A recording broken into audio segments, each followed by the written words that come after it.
بسم اللہ الرحمن الرحیم۔ السلام علیکم۔ چند دن پہلے تک یہ تبصرے ہوتے تھے کہ عمران خان کے گرد گھیرا تنگ ہونا شروع ہو گیا ہے، عمران خان تحریک انصاف ختم شد، لیکن اب لگتا ہے کہ اسٹیبلشمنٹ کے گرد گھیرا تنگ ہونا شروع ہو گیا ہے۔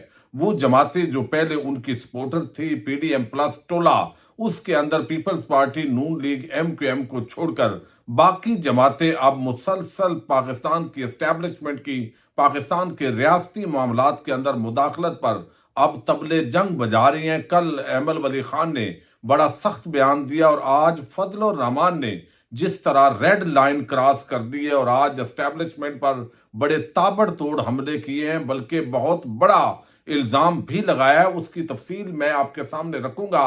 ساتھ ہی عمران خان اور سیاستدانوں کے لیے انہوں نے پیغام بھی دیا ہے، آنے والے دنوں کے اندر یہ پوری صورتحال کس طرف جا رہی ہے، اور عمران خان کا جو بیانیہ ہے اس کا جادو سر چڑھ کر بولنے لگا ہے، اس پہ بات کریں گے۔ لیکن ساتھ ہی ایک اور بڑا سکینڈل آیا ہے، اور یہ سکینڈل سندھ پولیس کا ہے۔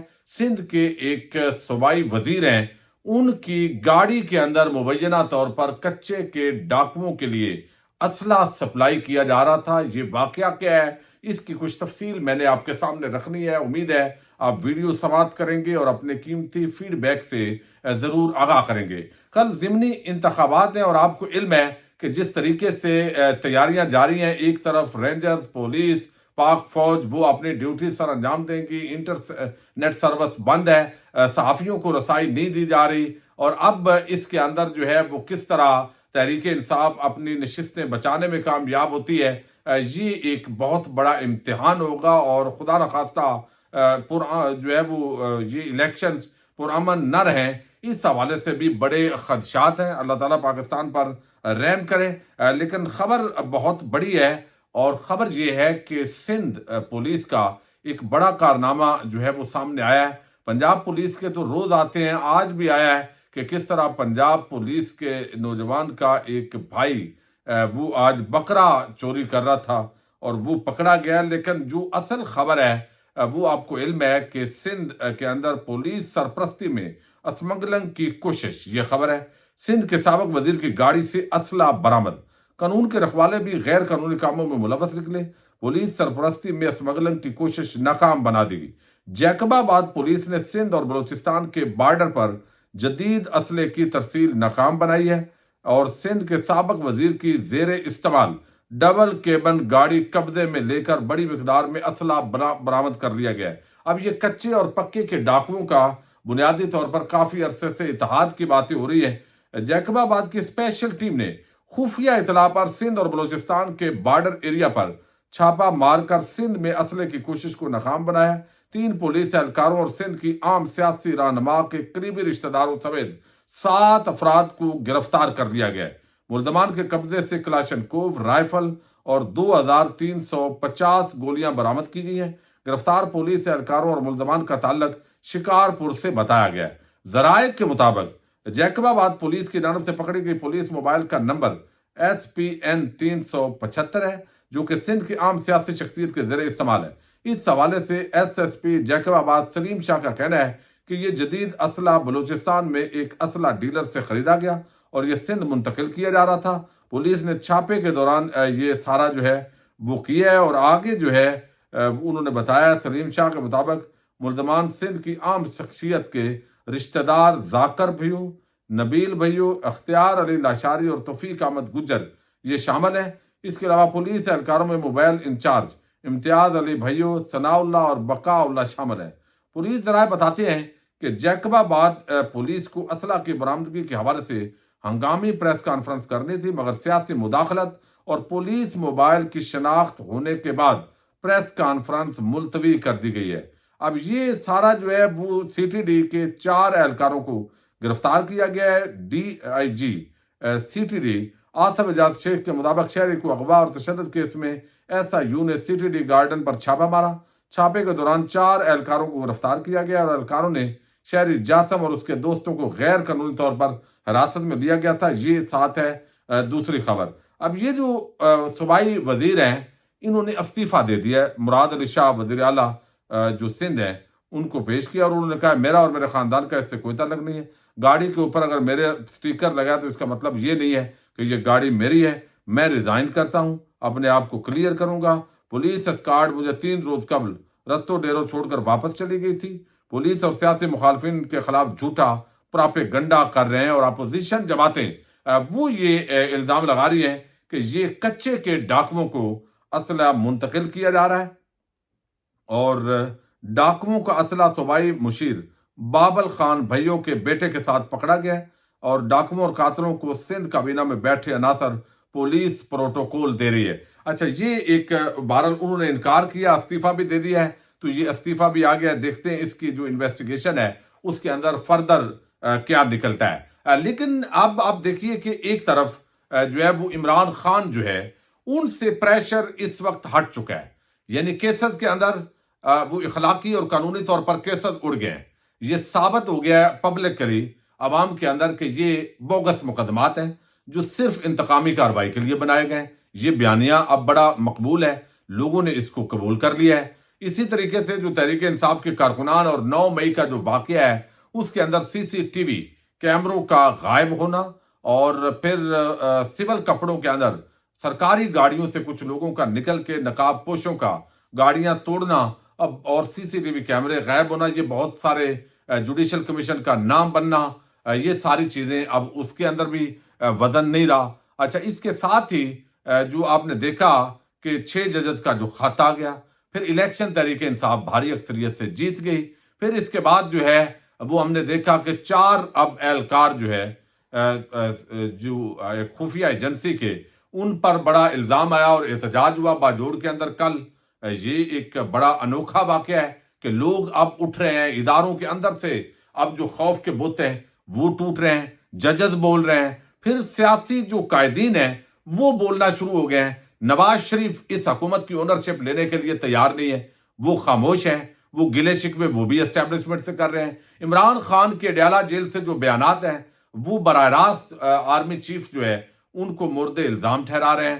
اب ایمل ولی خان نے کل ایک بڑا جو ہے وہ، میں سمجھتا ہوں وہ الفاظ بھی نہیں بولے جا سکتے جو انہوں نے جو ہے وہ فوجی اسٹیبلشمنٹ کے حوالے سے انہوں نے بولے ہیں، اور آج جو کچھ فضل الرحمان نے کہا ہے عمران خان کے، انہوں نے بیانیے کی تائید کر دی ہے۔ عمران خان سے وہ فاصلہ بھی رکھیں گے۔ عمران خان اور پارٹی کے جو لوگ ہیں وہ بھی بہت بڑی تعداد فضل الرحمان کو ساتھ نہیں ملانا چاہتے، لیکن اس وقت جو ہے کچھ ایسے لوگ ہیں، اسد قیصر اور دیگر، وہ چاہتے ہیں کہ اپوزیشن کی تمام جو جماعتیں ہیں وہ اکٹھی ہوں تاکہ جاندار قسم کی جو آواز ہے وہ پیدا ہو۔ لیکن آج جو فضل الرحمان نے کہا ہے، دیکھیے اب ISPR کو اس کا جواب دینا پڑے گا، ورنہ یہ معاملات آگے مزید جو ہے اس سے اسٹیبلشمنٹ پر یقیناً جو پریشر ہے وہ بڑے لیول پر بلڈ ہو رہا ہے۔ اب یہاں پہ جو انہوں نے باتیں کی ہیں وہ میں پہلے آپ کے سامنے رکھتا ہوں۔ اب ڈان نیوز نے اس کو رپورٹ کیا ہے، کہتے ہیں فضل الرحمان نے 8 فروری کو عام انتخابات کے نتائج مسترد کرتے ہوئے کہا کہ بلوچستان اسمبلی ہو یا پارلیمنٹ ہو، آج یہ عوام کے نمائندے نہیں ہیں، یہ اسٹیبلشمنٹ، فوج اور جرنیلوں کے نمائندے ہیں، یہ عوام کے نمائندے نہیں ہو سکتے۔ اب اس کے اندر تو نواز شریف بھی ہیں، اس کے اندر شہباز شریف بھی ہے، مریم بھی ہے، زرداری بھی ہے، بلاول بھی ہے، پھر آصفہ بھی ہے، وہ سارے ہیں، تو وہ کہتے ہیں کہ یہ عوام کے نمائندے نہیں ہیں۔ پشین کے اندر انہوں نے آج جلسے سے خطاب کیا ہے، وہ کہتے ہیں بلوچستان کی سرزمین سے یہ تحریک اٹھی ہے تو یہ تحریک بڑھے گی، یہ کراچی تک جائے گی، خیبر پختونخوا اور پنجاب تک جائے گی، پورے ملک کو اٹھائیں گے اور ان جعلی حکمرانوں کو حکومت نہیں کرنے دیں گے کیونکہ ان کا حکومت کرنے کا حق نہیں بنتا۔ اب یہ وہی فضل الرحمان ہے جو PDM کا صدر تھے، جو پہلے حکومت جب عمران خان کو ہٹایا خوب عہدے انجوائے کیے، بیٹے کو وزیر بنایا، بھائی کو بنایا، موج مستی کی، اور سوال یہ کیا جا رہا ہے کہ بھئی اب ان کو سارا کچھ یاد آ رہا ہے۔ یہ سوال بہرحال اپنی جگہ ہے۔ انہوں نے کہا یہ اسمبلیاں بنائی گئی ہیں، اب تو یہ ہے کہ اسمبلیاں بیچی گئی ہیں، اسمبلیاں خریدی گئی ہیں۔ یہ بتاؤ بلوچستان اسمبلی کتنے میں خریدی گئی، کتنے ارب کی؟ 1 یا 2 ارب کی بات نہیں کر رہا، 5 یا 10 ارب کی بات نہیں کر رہا۔ بتاؤ 70 ارب میں خریدی ہے یا 80 ارب میں خریدی ہے یا 100 ارب کی خریدی ہے؟ اتنی بڑی قیمتیں ادا کر کے تم نے اسمبلیاں بنائی ہیں۔ اب یہ دیکھیے جاوید لطیف بھی بات کرتے ہیں، وہ بھی اسی طرح بیچنے کی بات کر رہے ہیں۔ تو اس مرتبہ جو اسٹیبلشمنٹ ہے اس پر سیٹیں بیچنے کا بھی الزام لگا ہے۔ یعنی یہ بھی بہت سارے لوگ جو ہیں، خاص طور پر فضل الرحمان اور جو چند لوگ ہیں، انہوں نے یہ بڑا سنگین الزام لگایا اور اسٹیبلشمنٹ پر لگایا۔ اب وہ کہتے ہیں کہ تم بتاؤ کہ سندھ اسمبلی کتنے میں خریدی گئی ہے، تم بتاؤ خیبر پختونخوا اسمبلی کتنے میں خریدی گئی ہے، تم بتاؤ کہ جمعیت علماء اسلام کو شکست دینے کے لیے اسٹیبلشمنٹ نے سیاستدانوں سے کتنا پیسہ لیا ہے، تم کب تک چھپتے رہو گے۔ اب یہ غصہ ان کا ہے۔ اب بات اور بھی ہو سکتی ہے، جیسے مفتی کفایت اللہ نے کہا تھا کہ بھئی جب سب کو بانٹ رہے تھے، جب ڈکیٹی کی تھی تو کم از کم ڈاکوؤں میں مال تو برابر تقسیم کرتے۔ تو ہمارا تو یہ بھی شکوہ ہے کہ ہمیں آپ نے برابر یعنی مال ہی نہیں دیا، تو کھا گئے ہیں سارا، تو ڈاکوؤں کے بھی کچھ اصول ہوتے ہیں۔ یہ بات انہوں نے کی، حالانکہ جو خیبر پختونخوا اسمبلی ہے وہاں تو فارم 45 کے مطابق ان کی 10 سیٹیں کم ہوئی ہے، اور یہ بالکل ایویڈنس ہے، اور فضل الرحمان کسی ایک حلقے کا بھی فارم 45 سامنے لے آئیں اور وہ تحریک انصاف کھولنے کے لیے تیار ہے، لیکن یہاں پہ انہوں نے سب کو ایک ہی ترازو میں تولا ہے۔ پھر انہوں نے کہا کہ کٹ پتلی حکمرانوں کو سامنے رکھ کر پیچھے چھپنے کی ضرورت نہیں ہے۔ میں کہنا چاہتا ہوں کہ پاکستان کو بنانے میں فوج کا کوئی کردار نہیں ہے۔ میں کوئی بڑی بات نہیں کہہ رہا، اگر بڑی بات لگتی ہے تو اللہ پر اعتماد کر کے کہہ رہا ہوں کہ پاکستان میں اگر کچھ بھی امن ہے، ملک قائم ہے، ادارے قائم ہیں، اس میں فوج کا کردار کم اور جمعیت علماء اسلام کا کردار زیادہ ہے۔ اب یہ انہوں نے کہا ہے جی میری جماعت کا کردار اس امن کے اندر فوج سے زیادہ ہے۔ یہ بھی انہوں نے ایک، چونکہ وہ پرامن سیاست کرتے ہیں، ان کا لب لباب یہی ہے کہ وہ دہشت گردی کی طرف جانے سے لوگوں کو انہوں نے روکا ہے اور جمہوری انداز کے اندر وہ آگے بڑھے۔ پھر انہوں نے کہا کہ عوام نے اس ملک کو بنانے اور بچانے کے لیے قربانی دی، علماء کرام، دینی مدارس نے قربانیاں دی، آج مدارس پاکستان کی حفاظت کر رہے ہیں اور ہماری اسٹیبلشمنٹ مدارس کے خاتمے کا سوچ رہی ہے۔ یاد رکھو تم جب جنگ چھڑے گی تو اپنے مستقبل کے بارے میں سوچو کہ تم رہو گے یا نہیں رہو گے۔ اب یہ ایک بڑی سنگین بات ہے۔ پھر مدارس اور یہ چیزیں فضل الرحمان یقیناً ان کا جو ہے وہ ذکر اکثر کرتے ہیں، چونکہ ان کی سیاست کی جو بقا ہے وہ انہی چیزوں سے جڑی ہے۔ پھر انہوں نے کہا ہے، یعنی آج بہت سخت حملے کیے انہوں نے، پھر انہوں نے کہا ہے فضل الرحمان نے کہ ہم نے ہمیشہ سنجیدہ اور ملک کو سامنے رکھ کر سیاست کی ہے، اندرونی طور پر بھی ملک کو مستحکم کرنے کا کردار ادا کیا ہے، بیرونی طور پر بھی مستحکم کرنے کا کردار ادا کیا ہے۔ لیکن اگر تم آئین کو اپنے بوٹوں تلے روندتے رہو گے، اگر تم جمہوریت کو اپنے بوٹوں تلے روندتے رہو، اگر تم اسمبلیوں کو اپنے گھروں کی لونڈی سمجھتے رہو گے، تو پھر آج ہم میدان میں کھڑے ہیں، کل یہ سامنے والا پہاڑ بھی ہمارا انتظار کر رہا ہے۔ یعنی یہ وہ بتا رہے ہیں کہ بھئی اگر آپ نے یہی کرنا ہے تو پھر ہم یہ جمہوری راستہ ترک کرتے ہیں، پھر ہمارے لیے پہاڑوں پہ جانے کا اور وہ دوسرا جو راستہ ہے اس کے علاوہ کوئی آپشن نہیں چھوڑا جا رہا۔ اس کا مطلب مجھے یہ سمجھ آیا۔ پھر انہوں نے اور بات کی ہے، وہ کہتے ہیں کہ بلوچستان کے عوام آج جلسے میں قرارداد کے ذریعے 8 فروری 2024 کے انتخابی نتائج کو مسترد کرتے ہیں۔ اب عوام براہ راست اسمبلیاں کریں گی۔ بلوچستان اسمبلی و پارلیمنٹ آج یہ عوام کے نمائندے نہیں ہیں، یہ اسٹیبلشمنٹ، فوج اور جرنیلوں کے نمائندے ہیں، یہ عوام کے نمائندے نہیں ہو سکتے۔